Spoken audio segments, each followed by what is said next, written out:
जय राधे कृष्णा दोस्तों, मैं हूं डॉक्टर शिवराज सिंह। स्वागत है आपका मेरी चैनल हिस्ट्री विद सिंह में।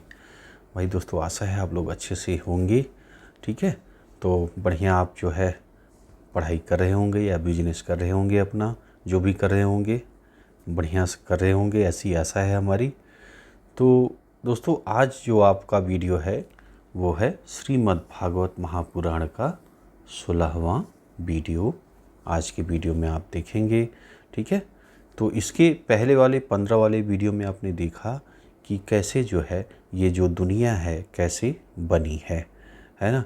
कैसे जो है आपके जो परम पुरुष हैं उनसे कैसे जो है किस अंग से क्या चीज़ें निकली हैं, कैसे इस संसार का, इस विश्व का निर्माण हुआ है ना। तो ये चीज़ आपने समझा जो है 15 नंबर वीडियो में, है ना। तो आ जाइए, अब बढ़ते हैं हम लोग आगे।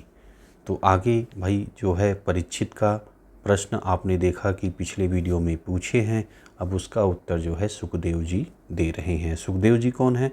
व्यास के पुत्र हैं। ठीक, तो देखिए वो उनके प्रश्न का जवाब दे रहे हैं। जैसे कि भाई आत्मा जो है क्या है? अनुभव रूप में है ना। आत्मा दिखती नहीं है, उसको महसूस किया जाता है। जैसे अभी तो हमारा जो शरीर है वो क्या है? बिल्कुल स्थूल है ना, ये आप देख पा रहे हैं, लेकिन आत्मा दिखती नहीं है, उसको महसूस किया जा सकता है। तो वही सुखदेव जी बता रहे हैं, कह रहे हैं कि आत्मा जो है अनुभव रूप में है, और इसको जानेंगे कैसे या कैसे जानने का प्रयास कर सकते हैं। तो भाई देखिए, ये जो हम लोग जी रहे हैं भौतिक जगत में, है ना, जो सारी चीज़ें हमें गाड़ी घोड़े बिल्डिंग, ये समाज, रिश्तेदार, खाना पीना ये दिख रहा है, तो इसको आप जो है भूल जाइए। इसको भूल करके जो है जब हम मन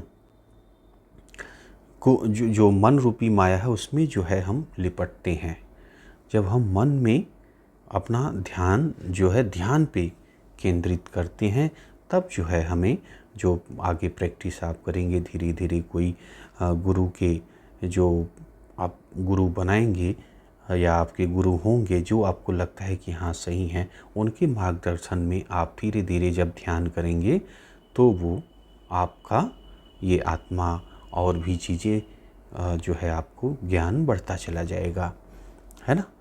तो भाई और देखिए, तो अब जो प्रश्न है आगे परीक्षित जी का कि भाई ये दुनिया का क्या है, कैसे दिख रही है। तो संसार की जो ये सारी चीज़ें हमें दिखाई दे रही हैं, है ना। और जो है कि प्राणी को भी आप देखिए कहता है मैं, मेरा है ये, मैं हूँ, है ना। ये सब किसका प्रभाव है? तो ये देखिए माया का प्रभाव है। माया किसकी है?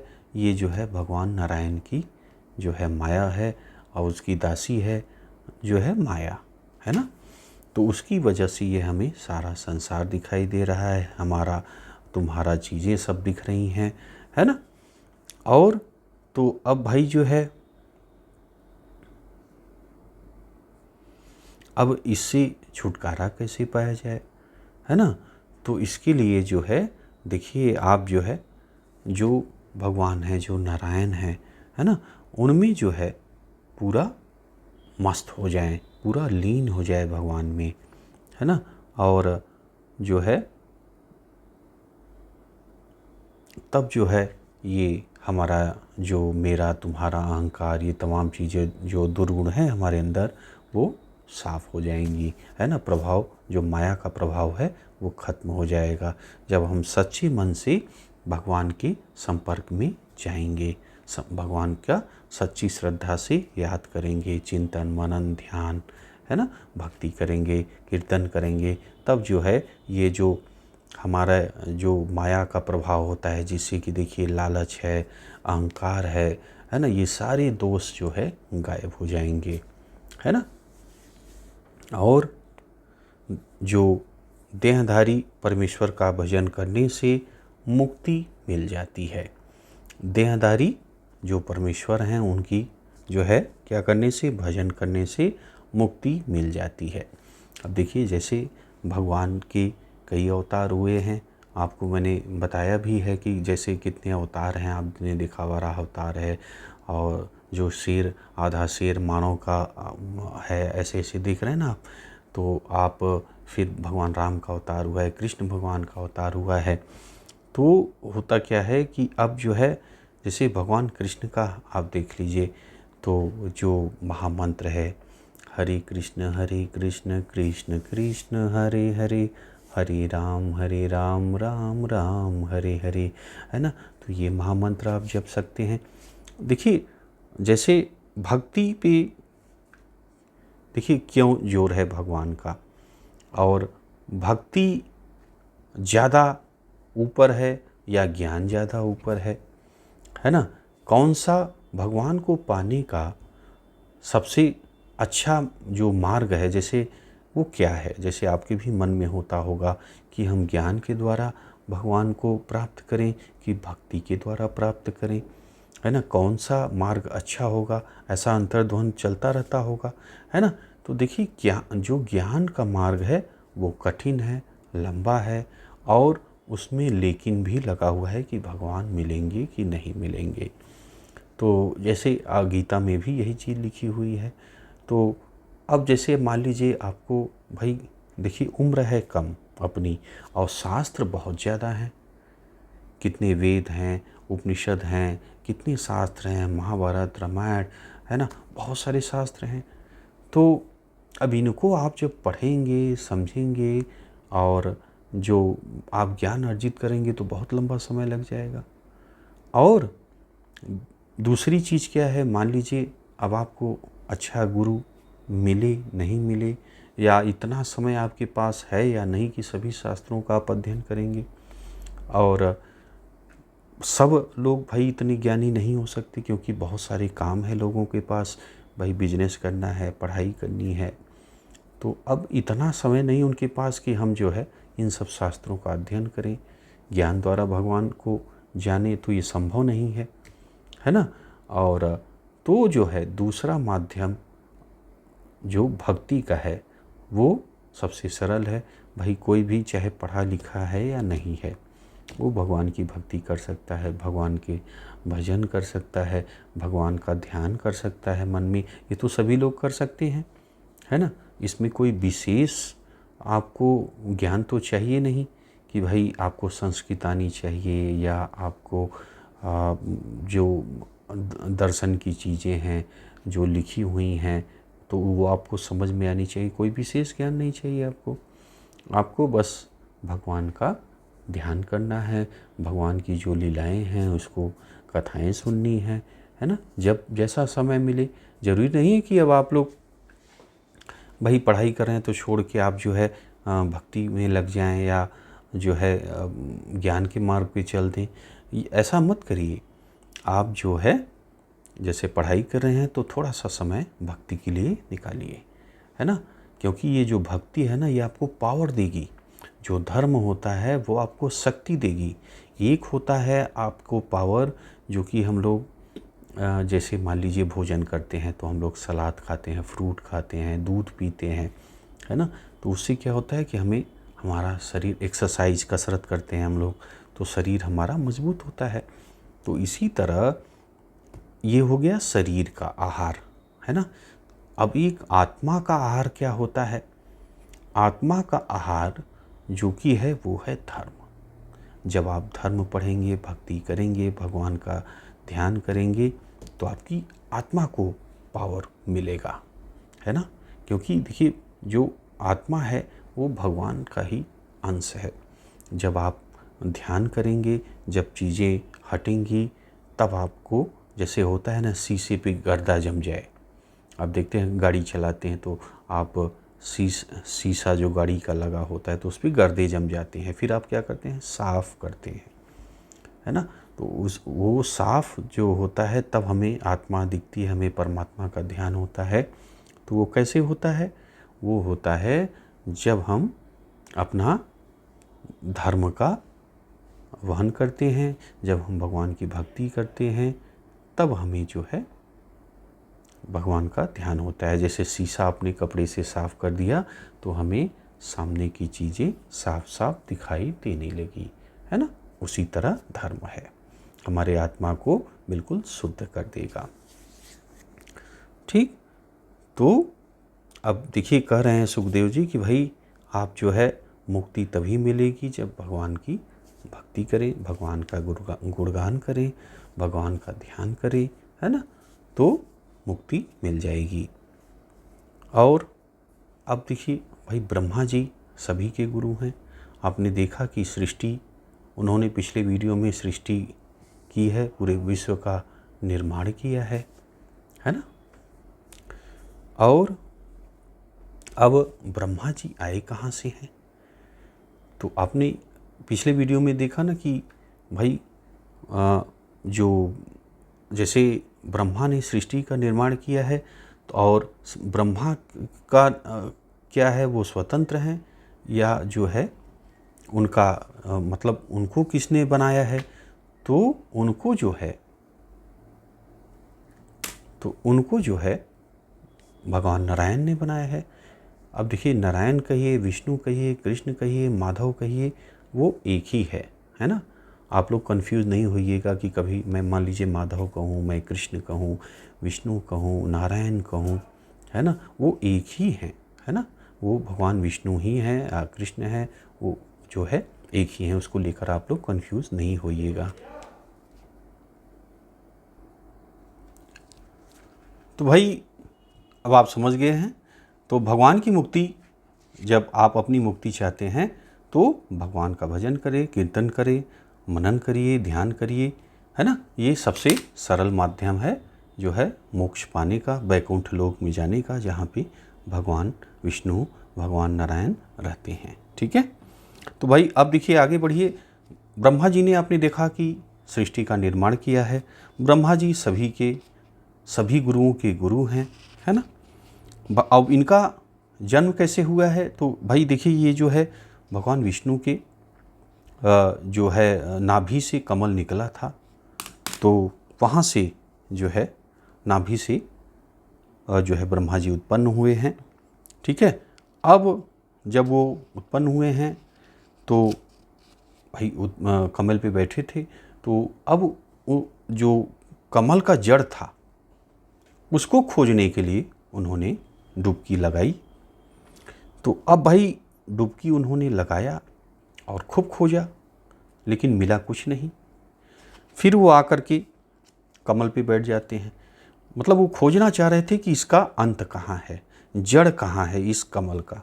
तो बहुत वो परेशान हुए, खूब जो है तैरे, खूब नीचे तक खूब खोजे, लेकिन उसका जड़ ही नहीं मिला कमल का। तो फिर वो आकर के फिर कमल पे बैठ जाते हैं। कमल कौन सा था, जो कि भगवान विष्णु के नाभि से निकला था, वहीं पे वो बैठे थे। फिर जो है पानी से आवाज़ आती है कि भाई वहाँ से आवाज़ आती है जो है तप करो, है ना। ये आवाज़ वो सुनते हैं ब्रह्मा जी, तो जो है उनका ध्यान जाता है। अच्छा, ये आवाज़ दे कौन रहा था, ये जो है नारायण, भगवान नारायण दे रहे थे आवाज़। ठीक है, और तपस्या दोस्तों जो है निर्धनों का, जो गरीब है, वो सबसे बड़ा धन है।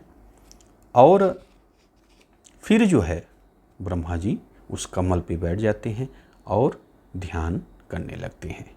ठीक है, अब ब्रह्मा जी करते क्या हैं, तो सबसे पहले वो जो है जो वायु थी, जो वायु का वेग था, उस पर कंट्रोल करते हैं और मन को जो है पकड़ते हैं, है ना। और जो ज्ञानेंद्रियां थी, कर्मेंद्रियां थी, उसको वश में करते हैं। ज्ञानेंद्रियां क्या होती हैं, देखिए ज्ञानेंद्रियां जो होती हैं जैसे आँख, कान, नाक, जीभ, है ना, त्वचा जो है, तो ये क्या है, ये ज्ञानेंद्रियां हैं, है ना। और कामेंद्रियां क्या हैं, कामेंद्रियां, ज्ञानेंद्रियां 5 और कामेंद्रियां 5। देखिए जैसे हाथ, पैर, मुंह, गुदा, लिंग, ये क्या है, कामेंद्रियां हैं। ठीक है, अब ब्रह्मा जी लीन हो गए, कठोर तप करने लगी, है ना। और फिर जो है अब ये स्टोरी चल रही है, भगवान जो माने जो ब्रह्मा जी सृष्टि का निर्माण नहीं किए हैं, ये तब की स्टोरी चल रही कि जब ब्रह्मा जी आए हैं नाभि से कमल पे, जब ब्रह्मा जी उत्पन्न हुए हैं तब की ये स्टोरी है। उस समय सृष्टि उत्पन्न नहीं हुई थी, है ना। उसके बाद ब्रह्मा जी ने सृष्टि को बनाया है ना। तो अब क्या होता है देखिए, वो जो है कठोर तप करते हैं कमल पे बैठ करके। अब जो है जब उनका तप से भगवान विष्णु खुश हो जाते हैं और फिर जो है आते हैं ब्रह्मा जी के पास, दर्शन देते हैं और अपने साथ ले जाते हैं बैकुंठ लोक। बैकुंठ लोक क्या है? जहाँ पे भगवान विष्णु निवास करते हैं, जहाँ पे जो शुद्ध भक्त होते हैं जाने के बाद वापसी नहीं होता, जन्म मृत्यु का कर्म जो है हट जाता है। जैसे स्वर्ग लोक और भी जो लोक हैं, आप वहाँ जाएंगे जब तक कि आपके कर्म अच्छे कर्म हैं तब तक आप वहाँ वास करेंगे, नहीं तो फिर आपको जन्म लेना होगा, है ना।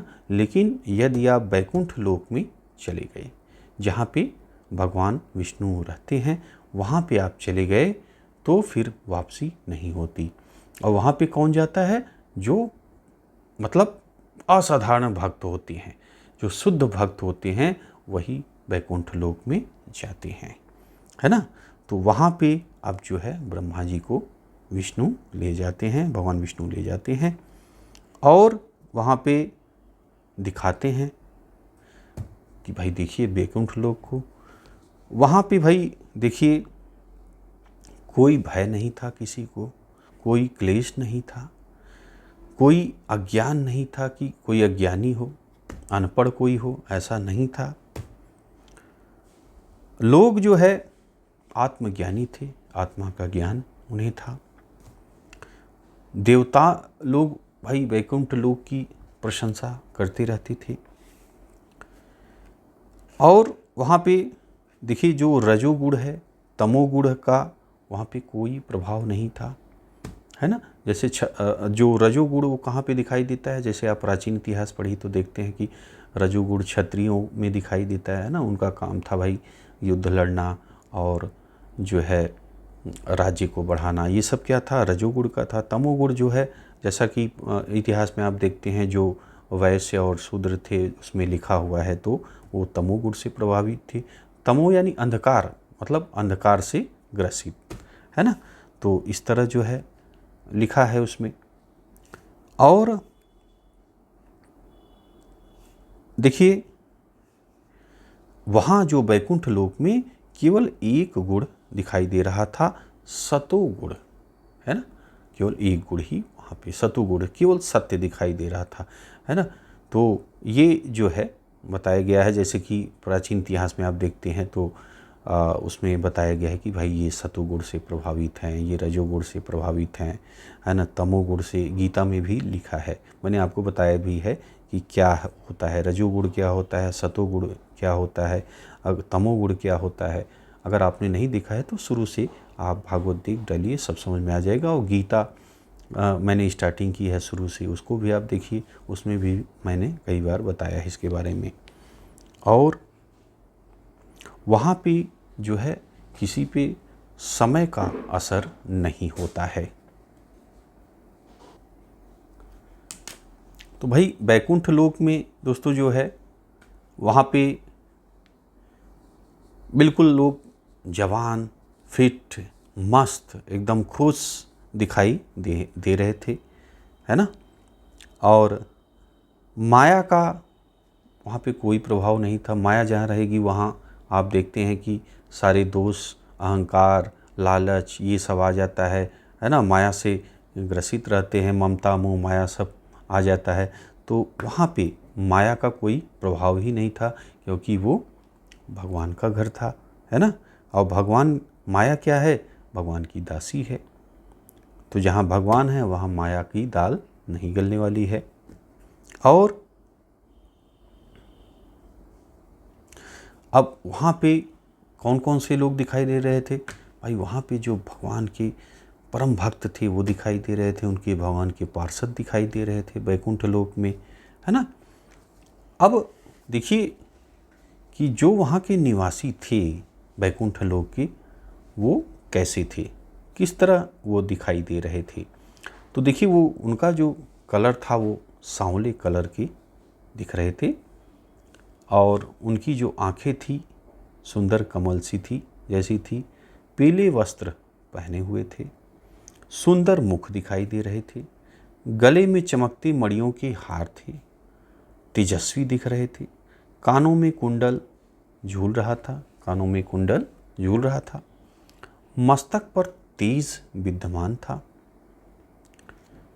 और वहाँ पे देखिए जो है आकाश में बादल, बिजली इत्यादि दिखाई दे रहे थे। कई जो महात्मा थे उनके विमान जो है अपना इधर से उधर आ जा रहे थे, और सुंदरियाँ जो है अप्सराएं इधर उधर घूम रही थी, और कुछ अप्सराएं जो सुंदरियाँ थी वो जो है झूले पे बैठकर भगवान का गुणगान कर रही थी, उनकी कथाएं कर रही थी, है ना, जो है। और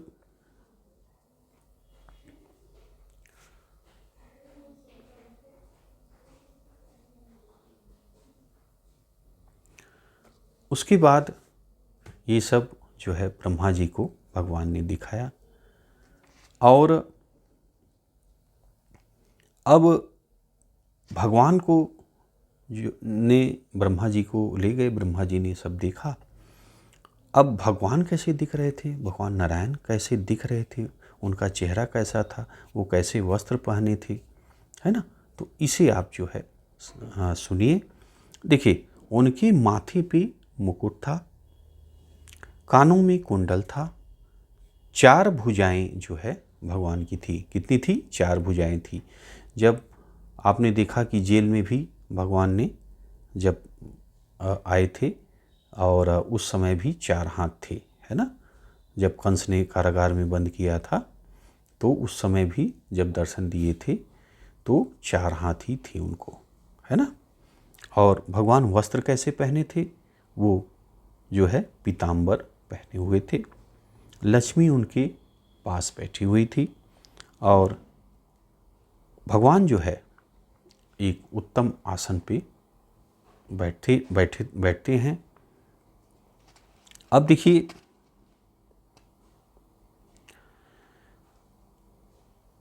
भगवान ने भाई जो है आशीर्वाद ब्रह्मा जी को दिए कि भाई आप जो है सृष्टि, उस समय देखिए सृष्टि का निर्माण नहीं हुआ है ना, मैंने आपसे बताया। तो ब्रह्मा जी को आशीर्वाद देते हैं और आप जो है सृष्टि का निर्माण करें। उसके बाद आगे जो है ब्रह्मा जी से भगवान कहते हैं कि तब से ही मैं सृष्टि की रचना करता हूँ, तब से संहार करता हूँ, और तब से तप जो है सबसे बड़ा पराक्रम है, ठीक है। और सबके मन के बारे में भाई भगवान तो जानते ही हैं, सबके मन में कल चल क्या रहा है, हम आप क्या सोच रहे हैं, वो भगवान जानते हैं, ये तो आप जानते ही होंगे। और आगे ब्रह्मा जी प्रश्न करते हैं भगवान विष्णु से कि भाई आपकी जो शरीर दिखाई दे रही है और जो सूक्ष्म है दिखाई नहीं देती है, उस रूप को मैं कैसे जानूं। ठीक, तो देखिए नारायण जो हैं, भगवान जो हैं, वो संहार भी करते हैं, पालते भी हैं, है ना, और जो है सृजन भी करते हैं। अब जो है भगवान ने ब्रह्मा की को भी बनाया, आपने देखा। और भगवान ही जो है, जैसे उदाहरण आप देखिए कि मकड़ी है, मकड़ी जो है जाला बनाती है ना, उसमें अपना घूमती फिरती भी है, वो उसमें फंसाती भी है ना, और उसको जाले को पेट में भी रखती है, देखते हैं जाला बुनती है ना। तो ऐसे ही भगवान ने सृष्टि बनाई है ना। तो आगे देखिए, ब्रह्मा जी कहते हैं विष्णु भगवान से, हे माधव, माधव के नाम से संबोधित कर रहे हैं ब्रह्मा जी नारायण को, विष्णु को, आप मुझे वह ज्ञान दीजिए जिससे मैं आपके इन कामों को समझ सकूं। जो आप ये कर रहे हैं, कोई आप ऐसा ज्ञान बताइए कि जिससे कि आपके सारे कार्य को मैं समझ पाऊं। आपने मुझे जैसा सिखाया उसी के अनुसार मैं पूर्ण सतर्क होकर के प्रजा की लिए, जो लोग हैं उनके लिए सृष्टि करूंगा, विश्व का निर्माण करूंगा। तत्व ज्ञान जानना चाहता हूँ जिससे अहंकार आदि के बंधन में न बंध सकूँ। अब जैसे मैं जो है सृष्टि बना रहा हूँ, तो आप कोई जो है मुझे तत्व ज्ञान दीजिए जिससे कि मुझे अहंकार न पकड़ पाए कि मैं ये कर रहा हूँ, है ना। तो ये जो है आप कोई मुझे ऐसा ज्ञान दीजिए कि अहंकार मुझे न पकड़ पाए, है ना। ऐसा जो है ब्रह्मा जी कहते हैं नारायण से। उसके बाद देखिए क्या होता है, भगवान नारायण उत्तर दे रहे हैं, विष्णु भगवान उत्तर दे रहे हैं, सृष्टि के पूर्व एकमात्र मैं ही था। अब देखिए, सृष्टि का निर्माण करने जा रहे हैं और इसके पहले भी निर्माण हुआ है, विध्वंस हुआ है ना। तो अब देखिए बता रहे हैं कि जब सृष्टि नहीं थी, भगवान बता रहे हैं, तो सृष्टि के पूर्व एकमात्र मैं ही था। जब सृष्टि नहीं थी तो केवल भगवान थे। उस समय स्थूल या सूक्ष्म और कोई वस्तु नहीं थी। उस समय क्या था, न तो स्थूल था, मतलब कोई ऐसा कोई भी पदार्थ नहीं था, है ना, कोई भी सूक्ष्म चीज नहीं थी, है ना। सृष्टि का संहार हो जाने पर जो शेष रह जाता है वह भी मैं ही हूँ। जब सृष्टि का अंत होता है, प्रलय आता है, अंत होता है, उसके बाद जो भी बचता है वो मैं ही हूँ। भगवान बताते हैं किससे, जो है ब्रह्मा जी से। अब देखिए माया के कारण,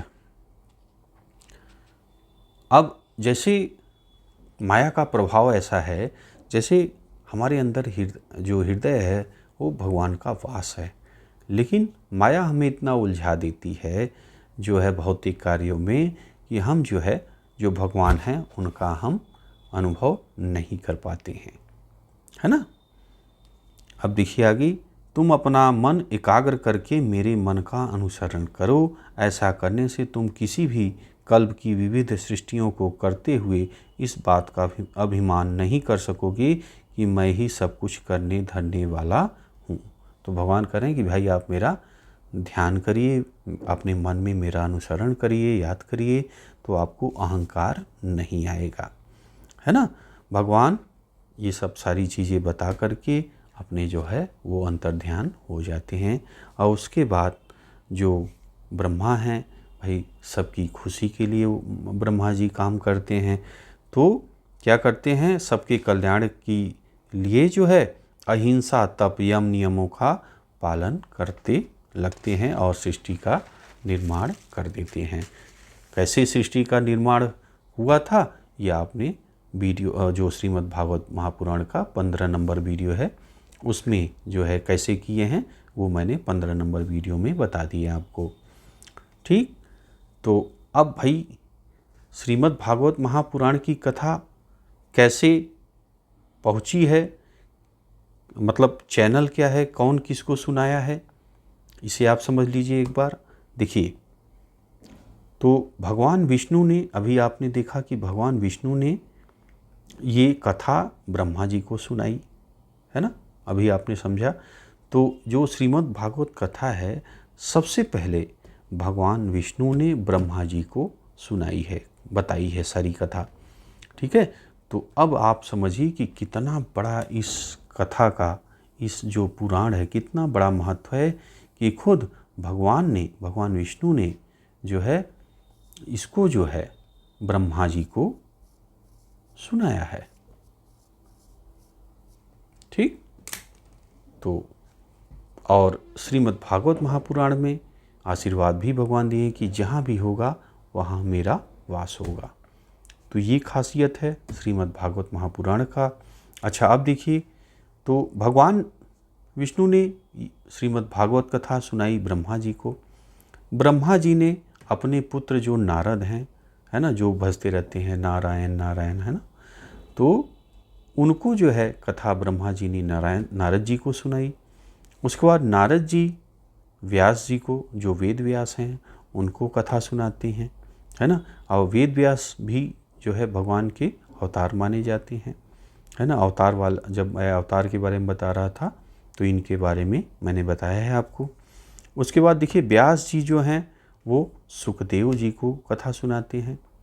सुखदेव कौन है? व्यास जी के लड़के हैं, है ना। तो ये व्यास जी श्रीमद् भागवत कथा को सुनाते हैं सुखदेव जी को। और अभी आप देख रहे हैं कि जो वार्तालाप हो रही है, जो कथा आप लोग सुन रहे हैं, वो कौन सुना रहा है? सुखदेव जी। किसको सुना रहे हैं? परीक्षित को सुना रहे हैं, है ना। तो इस तरह भगवान से हमें जो है आज हमें जो मिल रहा है इस भागवत कथा के बारे में, जो स्टोरी मिल रही है, जो कथा मिल रही है, वो इनके द्वारा हमारे पास पहुंची है ना। तो सुखदेव जी ने परीक्षित को कहानी जो कथा है सुनाई। उसके बाद हम लोगों को अभी देखिए उसी कथा को हम लोग पढ़ रहे हैं, जान रहे हैं, है ना। तो भाई दोस्तों, बस ये वीडियो इसी पे समाप्त करेंगे। और कैसा लगा दोस्तों आपको कमेंट में बताइएगा। अच्छा लगा है तो लाइक करिएगा, शेयर करिएगा। मिलते हैं आपसे अगली वीडियो में। वीडियो आपने देखा इसके लिए आपका बहुत बहुत धन्यवाद। जय राधे कृष्णा दोस्तों।